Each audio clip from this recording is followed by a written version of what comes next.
All right, ladies and gentlemen, I'm really lucky and very blessed to have somebody who's very, very talented with me. See, Adil Manuel is somebody who I met back in college days, okay, at a music fucking competition.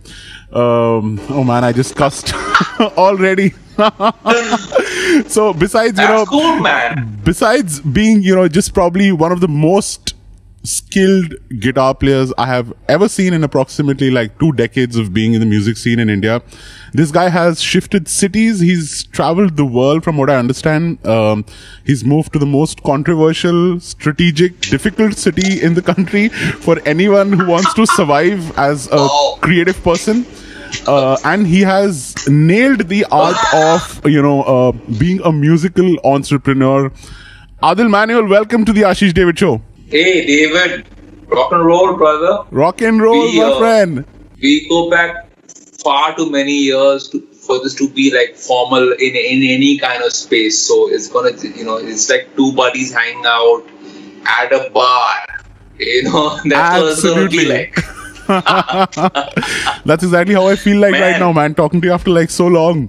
So, Adil, currently you're being heard in 65 different countries around the world, including India and Muscat. We are on about 12 platforms, including Apple Podcasts, Spotify, Google Podcasts, Stitcher, Breaker, Public Radio, Facebook, most importantly, and YouTube. All right.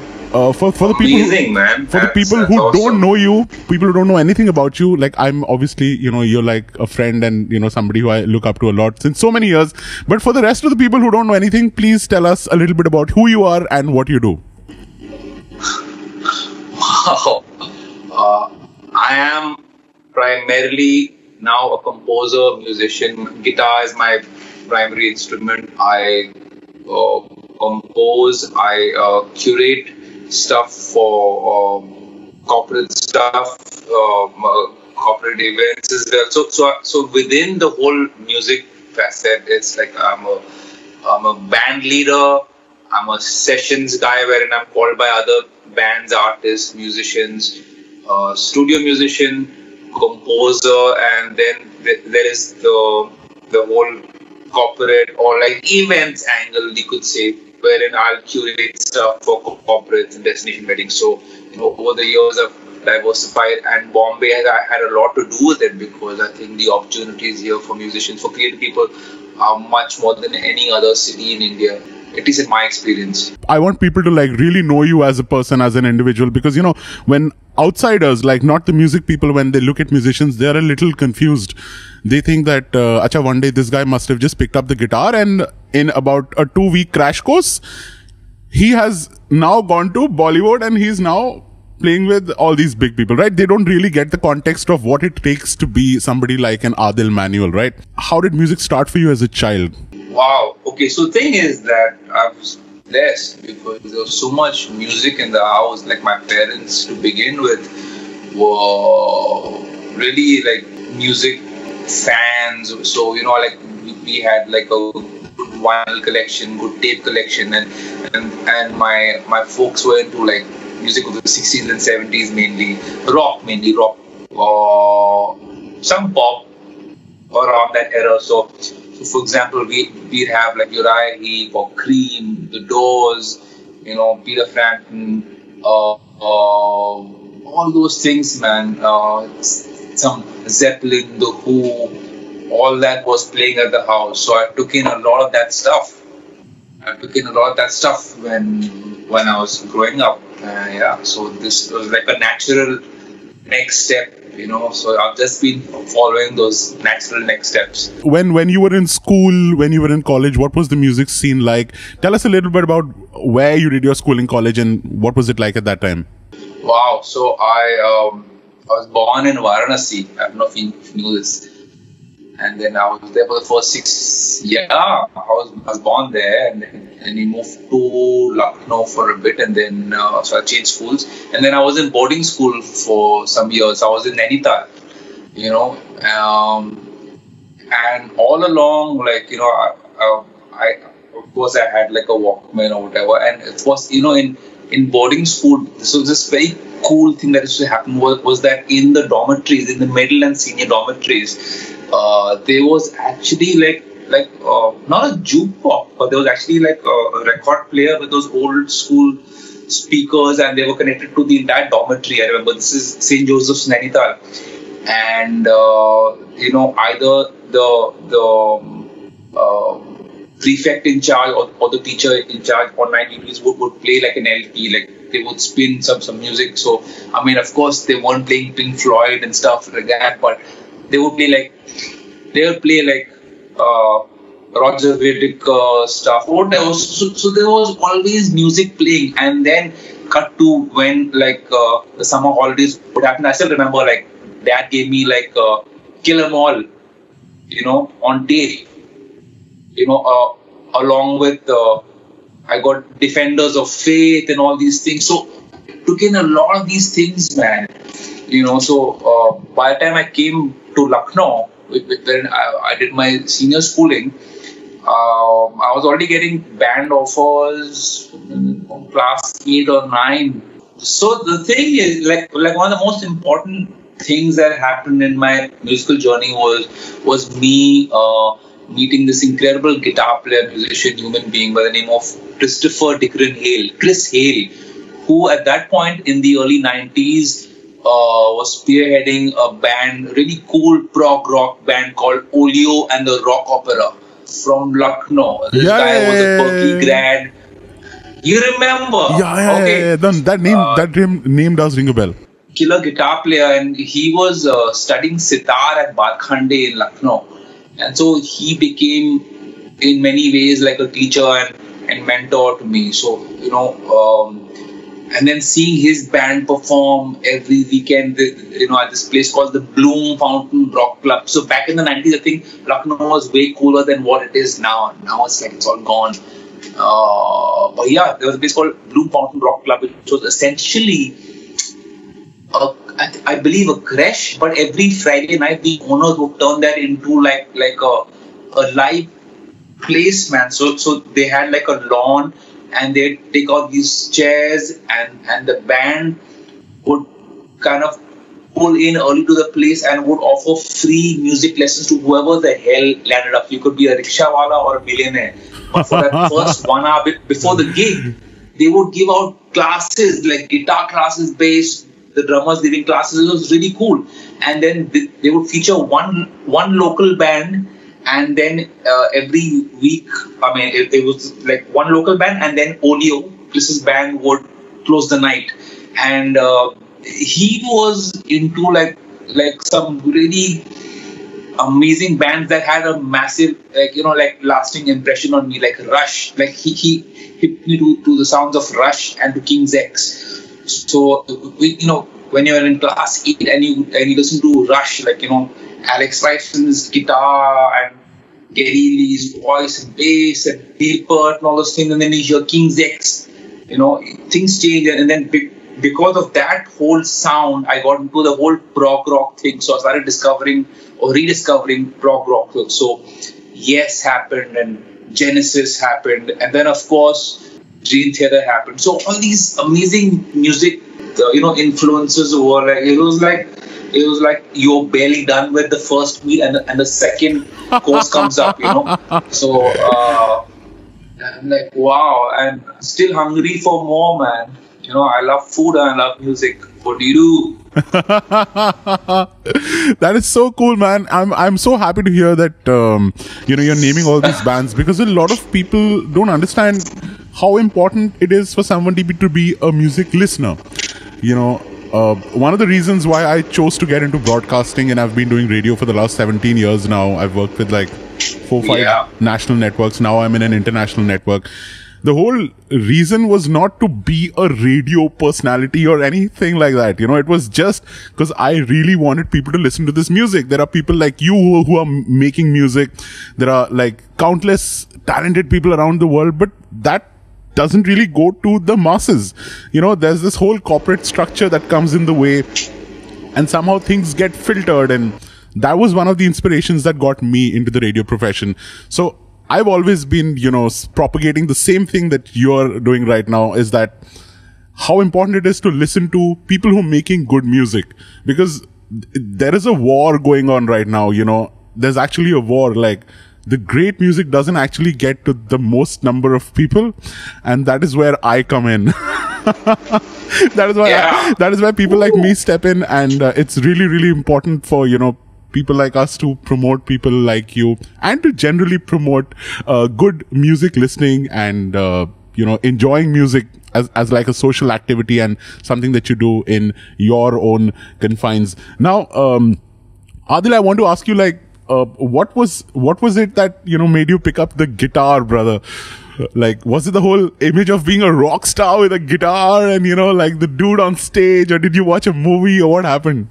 No, quite the opposite actually. But I tell you, like I told you, I grew up with a lot of rock music around, classic rock especially, and so I was pretty adept at like air guitar playing. But then I would do all of that stuff. But what I really wanted to do was actually play drums, But I don't think my dad wanted me to have a drum kit, because my room was right next to my grandmother's room. I don't think he wanted me to like make noise at like 3 a.m. just pound something like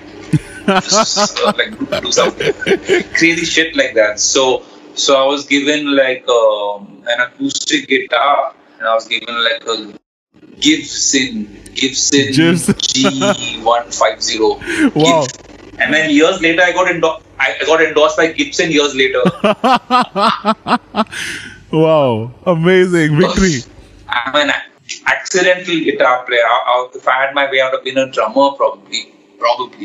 I don't know, but yeah. So and then started the slow, long process of trying to figure it out on your own, because we didn't have schools and internet till then. It was just before internet really hit, there were no guitar player magazines available, all that stuff. The closest thing we had was like RSJ after a while, and so you would either rely on your ears, or someone from like college, or a college band or an amateur band to like show you some stuff, So that's how I picked it up, just here and there, interaction.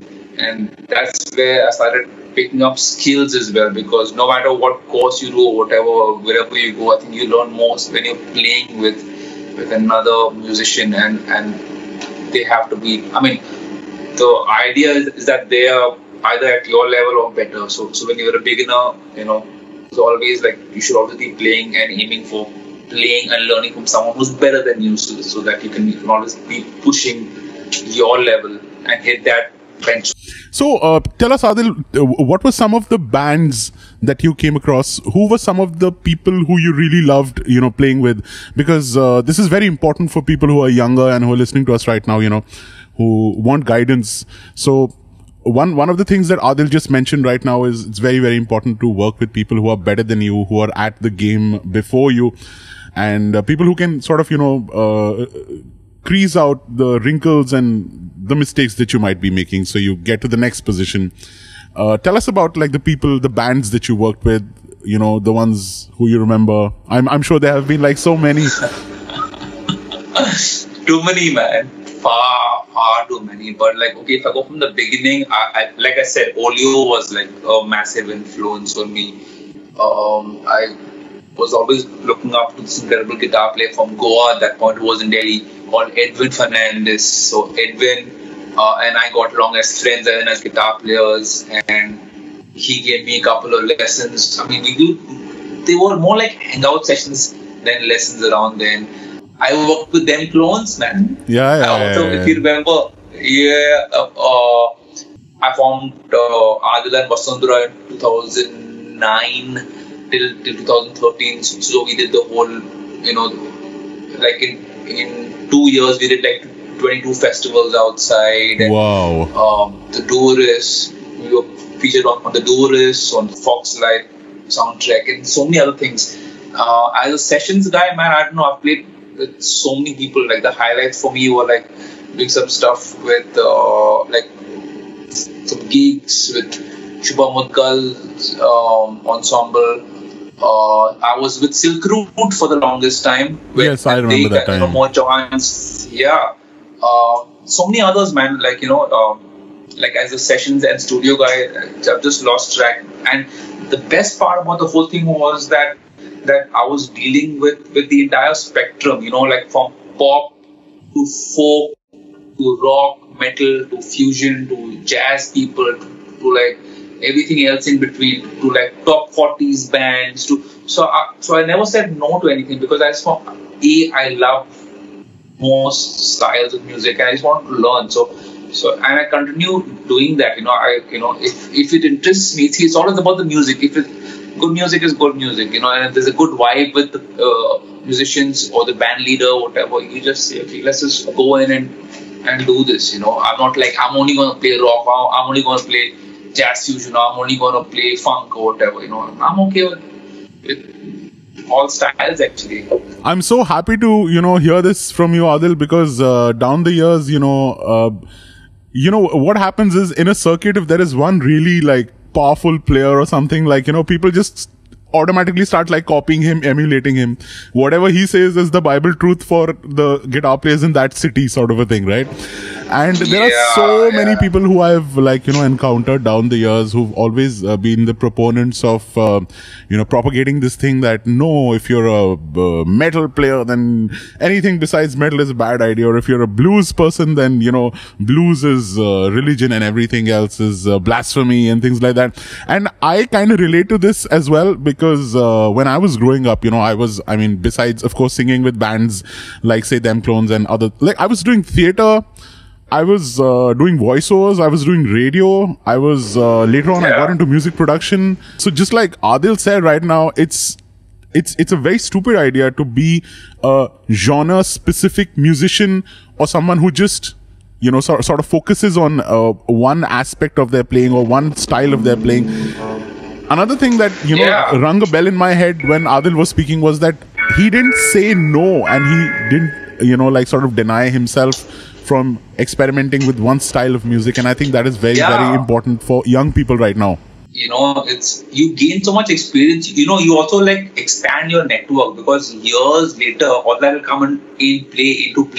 It helps you in the entire scene, in the session scene, in the event scene. Having said that, I'm very particular about sound, but I know how to get my sound. So I'm not the kind of guy who says, okay, if I'm not gonna get this, keep doing this. I know at times, like most times, we will get what we want.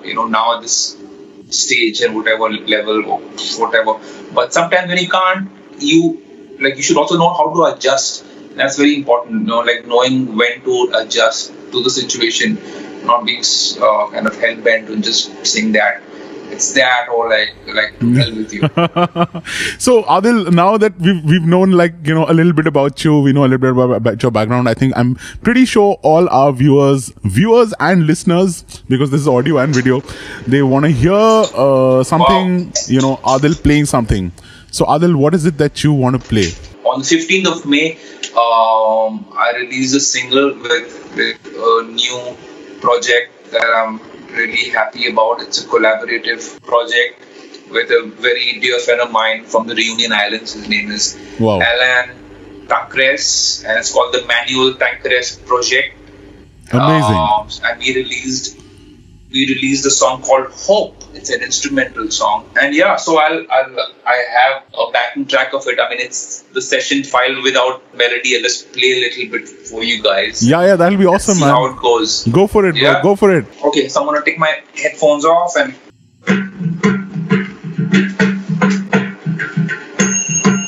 Percussion from the Reunion Islands, man.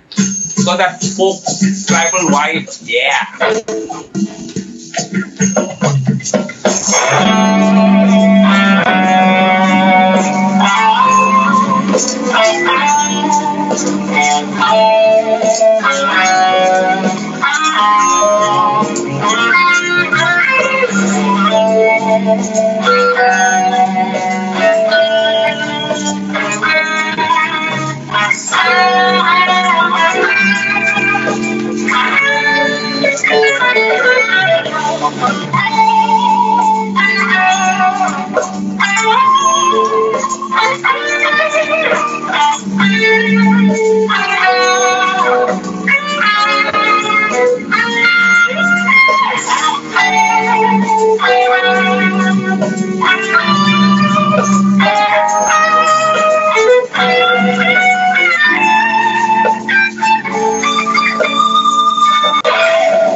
Dude, it's amazing. It's amazing. It's amazing. It's amazing. So awesome. So awesome. Mind blowing. You know, I just want to like quickly let everybody know, in case you know, you're not very happy with the Skype, like, because this is a live call, you know, the quality might be like not as at par at, you know, maybe what you'd like to. So for that, you need to go to all the links that I'll be putting in the description down, where you can download and check out everything, you know, from Adil. All right. And amazing, man. Thank you so much for playing that. I do have a bunch of more. The truth is that I haven't played guitar for like a couple of days because I was so caught up. You know how it is when you're indie and jazz at the same time, or whatever. You have to like push your own stuff so much that you can't really play guitar. Yes. So I wasn't really warmed up. But yeah, Ashish had a point. Look, I'm just messing around with my backing track right now. But you go to iTunes and Spotify or wherever the hell you are, Deezer, Tidal, Wink, Ghana, all that stuff, and get our music. Go to YouTube. You know, I'm plugging this in, Manuel Tancres. Ashish will give you the link. Hope you subscribe, link, and that's how you empower us to put new, fresh, original music out there. We're not doing covers. We're doing fresh, original music. We're analog people, baby.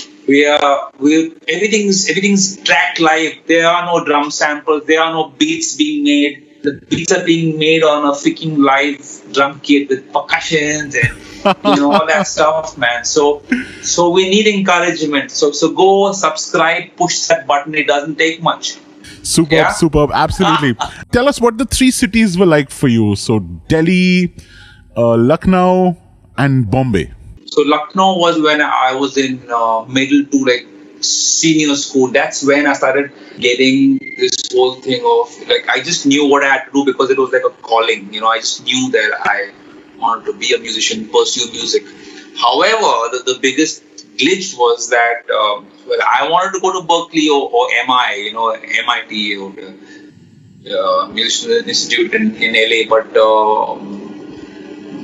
they couldn't really afford it. But that was it. I mean, it didn't put me down. In fact, it made me like more ravenous. I was hungry for more knowledge. You know what I'm saying? So I made sure, I made it a point that if there was any visiting band, local or from like any, like of Calcutta or Mizoram, wherever, or by chance if anyone would hit Lucknow, like some, embassy tour, like a German jazz band, or like some kind of Eastern European freaking whatever, whoever would land up in Lucknow, I would go and watch them live and make it a point to meet the musicians. And most times, if there was a guitar player, they would be like more than happy to like show me like a couple of things.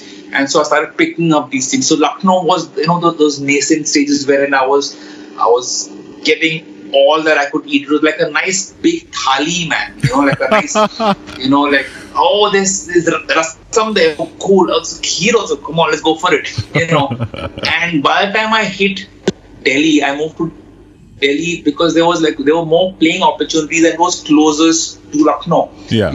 That's when the whole band scene started happening.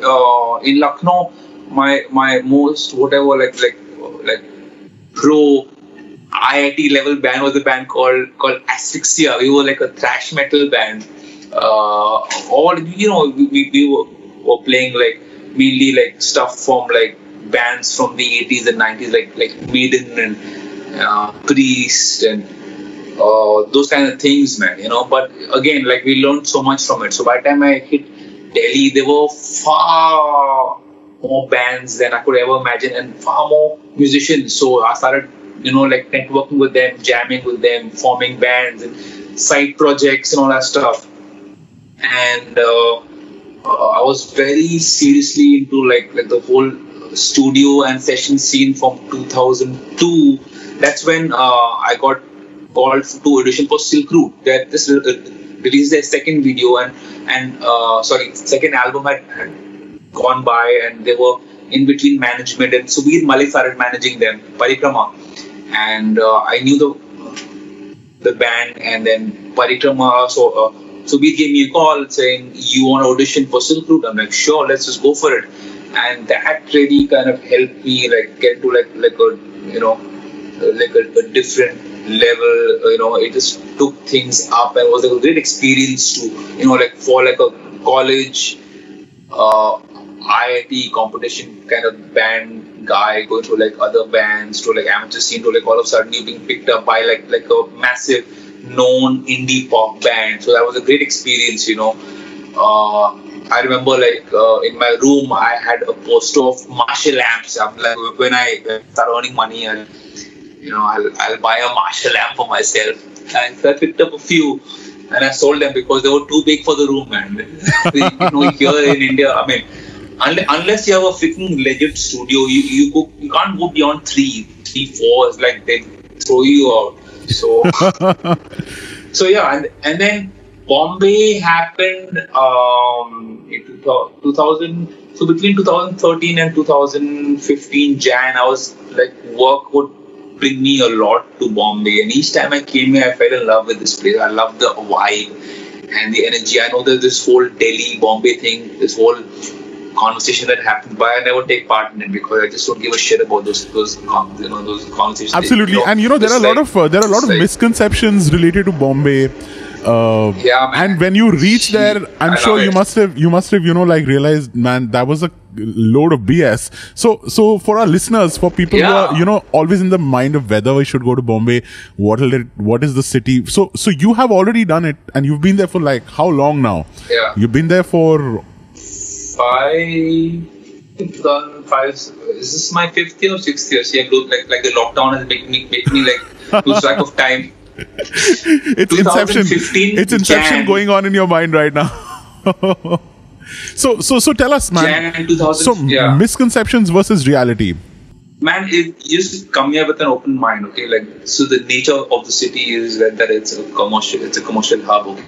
If you keep that in mind, you'll prosper here, and you'll meet a lot of people who will help you out. Of course, it's tough because just like you, there'll be like another like million more behind you, but that's cool. That's great because the thing is, the city is full of creative minds and people like you or in the creative space. So there are musicians and writers and actors and all kinds of creative people, directors, filmmakers, producers. So there's a great buzz here, and there are a lot of opportunities. So if you really want to like So if you're, say, like in Bangalore or Delhi, which I love also, I've lived in Delhi so many years. And at one point I used to go a lot to Bangalore and perform. Those are different scenes. You can't compare them. Stop comparing these fucking cities. Oops, I just cussed.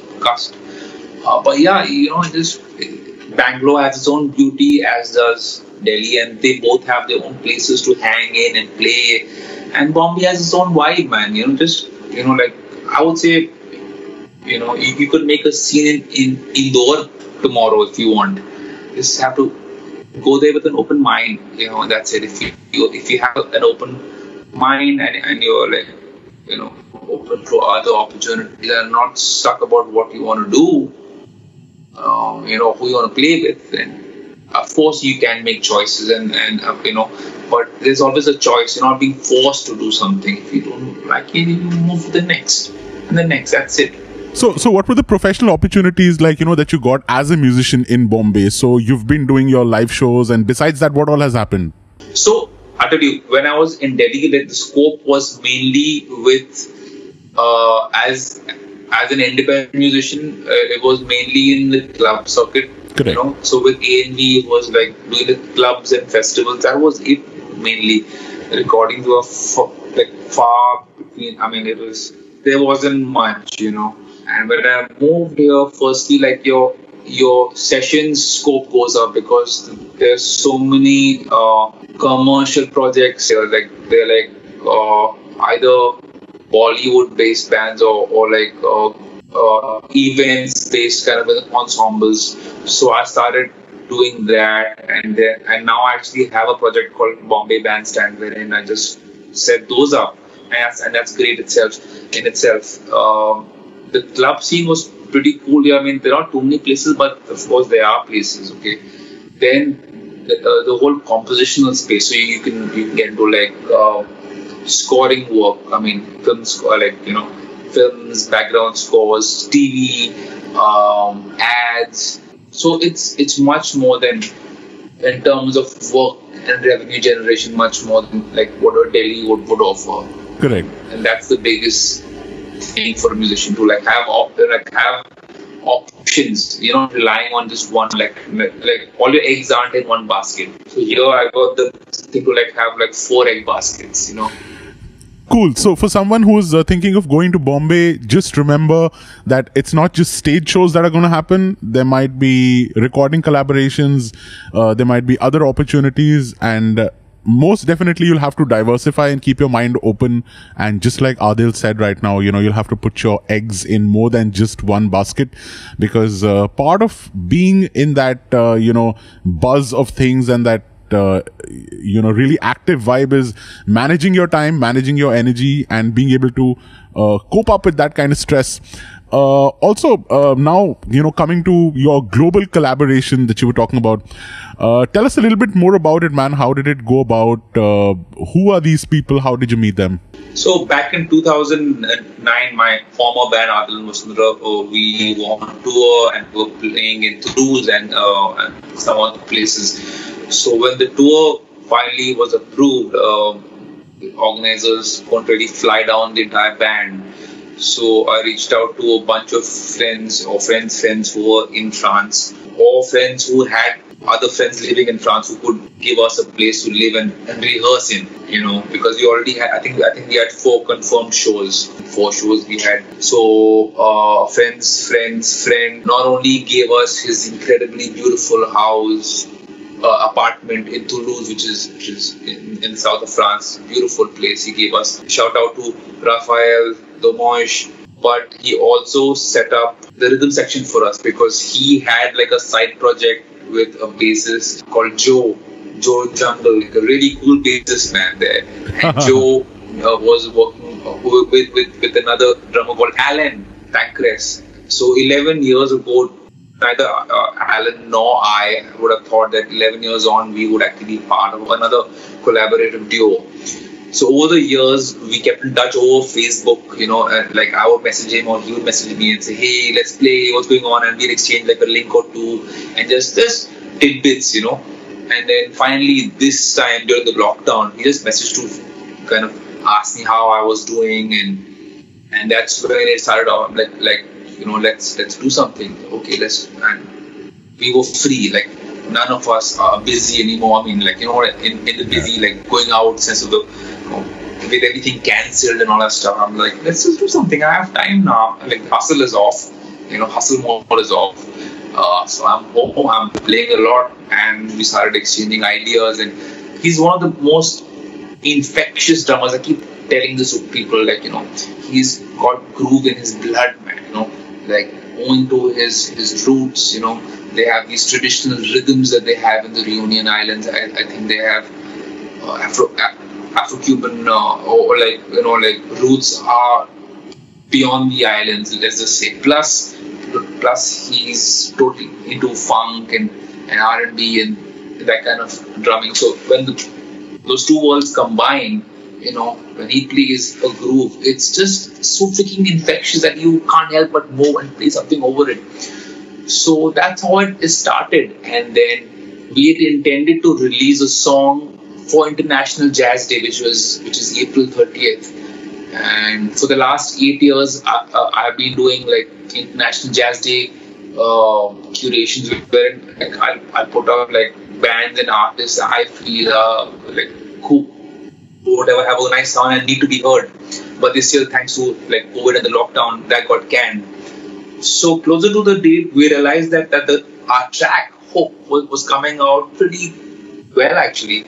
So Alan then brought on board some of the island's most incredible like jazz fusion musicians, young blood, Dahel on bass, Christoph Zugones on flute, who's an amazing flautist, Giovanni Vele on keyboards, and we were very, very lucky to have a producer on board who not only produced the track but also like mixed it and mastered it. So this is a really cool collaboration, and I owe Alan and his friends a lot, man. Thank you so much. So shout out to Leo and Alan. From there, coming to the current situation, man, this whole coronavirus lockdown, how has it been in your locality? What have you been observing around you? Tell us a little bit about that. Honestly, I don't go out much. The thing is, once this happened, I think it was like a natural thing for me to kind of just get into like more playing and practicing. And so I've actually been on a creative high for the last couple of weeks, honestly, wherein I record every freaking idea. Instead of saying I'll record it tomorrow or I'll remember it, I don't do that. If I hear something, I will go and put it down on the machine. It's not even a voice note anymore. It's like straight up, open the comp, open Logic, record. The project with Alan and my project, we already so one song is already down, Hope, and we have 2 or 3 other ideas that we're working on. That evening he'll be sending me some drums, some grooves, and then I'll record back and set stuff back. So I've been on a creative high, honestly, Life goes on. We'll order some stuff. I'll go out once a week, maybe to the market to just pick up something, get some air, or to the rooftop. I think musicians and creative people, in any case, were used to some kind of self-isolation. Correct me if I'm wrong. Absolutely true, brother. All of us, we've always been self-isolated like much before coronavirus hit us. We just people who like to be in our own space, man. I hope this finishes soon. Everything else also has suffered, but I don't think we'll be going live anytime before like winter this year, maybe like March next year. I don't know what it seems like, but one thing is for certain is that I'll utilize this time to put out original music with my new project and maybe on my own as well. That's the thing, man. I just realized that it had been too long since I had released original music, and that's my first calling, man. Original music, like you might be an incredible musician or whatever, but if to me, what really impresses me is like songwriting skills. Of course I love shred and chops and all that stuff, but if you can put that in a nice song context, clever writing, clever harmony, and then of course ripping solos, that really gets me, man. And if it's original, you're in my books, wow, this is great. I'm not much of like an Instagram guy who just put up like a lick for like half a minute or 1 minute. To me, it's it's about the song. I want to hear those 4 minutes. I want to hear those 10 minutes or that 1 hour concert. I want to hear the album. And then arrive at some kind of a decision or conclusion. That 1 minute where you're showing your chop, man, everyone can be choppy, man. You know, like you just put in, like, it's just hard work. It's mainly like muscle memory in a way, right? Well, there's some incredible guys who actually have material beyond those, but I think a lot of them will just, like, their sole thing is to just be on social media and put like that 1 minute up, and that's not a healthy thing for a lot of musicians, because people have interacted with people who will say, you know, bro, I can't play like this, man. What is so good? I'm like, do you actually realize that this guy's actually put in maybe 20 hours or like a week into that 1 minute? Probably if you want to do it, you could probably do the same next week. Man, just go beyond the 1 minute. Like, why don't you focus on what your strengths are? That's the thing. Everyone wants to be as good as the other because there's some kind of complex that has come in, like, thanks to all of this, that I'm not good enough and all that stuff. And I just say, leave all that. Just work with the strengths, man. Like, write something. Don't expect a hit like a hit. Even if you look at the greats, okay, even if you look at it from any spectrum, pop, rock, jazz, film music, whatever. If someone has done 10 albums, probably like 3 are classics or 4 classics, 2 average, 1 is shit, right? You can't always be like at 110%, right? Yeah. Correct me if I'm wrong. You have to be like in that process of putting stuff out there and having closure on a project. Otherwise, it will just be an idea. If you haven't released it, and I suffered from it also. I'm not like I have released 10 albums or whatever. But now that I am on it and I'm older and wiser and have some grey hair somewhere, I know, like the focus is again back on original music and releasing it, not sitting on it and kind of like warming it up for the next summer. Like my one of my seniors from radio, Adil, told me, done is better than perfect, and there is no perfect. There'll never be, like, there'll always be like could have and should have. I should have panned the guitar left, the drum could have been louder. Someone will say, you know, man, I loved your song, but I think that keyboard patch should have made her thick. You've already moved aage. Oh, ho gaya, it's gone. It's like it's in the collection now. Now is the next. You want to better yourself. You don't want to cry over like stuff that I could have recorded it like that. And there are a lot of people who will do this also. It'll just get you nowhere, man. Like, a lot of people who do that haven't released a single freaking song. You have to have some fun, good work to show. Yes. Also, besides your, And I'm, Adil, I'm reminded of this guy. I was just looking up, songwriting. So I was looking up songwriting tutorials on YouTube. In 365 days, he writes around 340 random ideas of songs, out of which around 100 will get sold, out of which maybe in a year 1 or 2 might qualify as nominations to the Grammy Awards, and maybe 1 or 2 or 3 years he might get 1 Grammy. Look at the amount of probability he's putting into his work. And here we have people who've just released 1 song and they're like cribbing because they're not getting enough Spotify streams. So what Adil has said is like absolutely correct. Don't go for that 1 minute video. Aim a little bigger and don't compare yourself with people, because there are thousands of people and everybody's on their journey just like you're on your journey. For us and for me in particular, the engine is now running and the car is like on the road. So like I'm already on the second track and the third one is already being sold. Now that hope has happened, of course, we'll push it as an ensemble, we'll push it as, all that stuff, but that's done and dusted. And we're not going to like sit on it and say, oh, yeah, this is it. The plan is that June 19th or 20th, around that time, we'll release the next song. And that's it, man. Just go on and on and on and on and on. That's the only way. Amazing. Thank you so much for your time and for sharing all your stories with us, Adil. It's been a great experience for me, and I'm pretty sure for everybody who's tuned in from all around the world.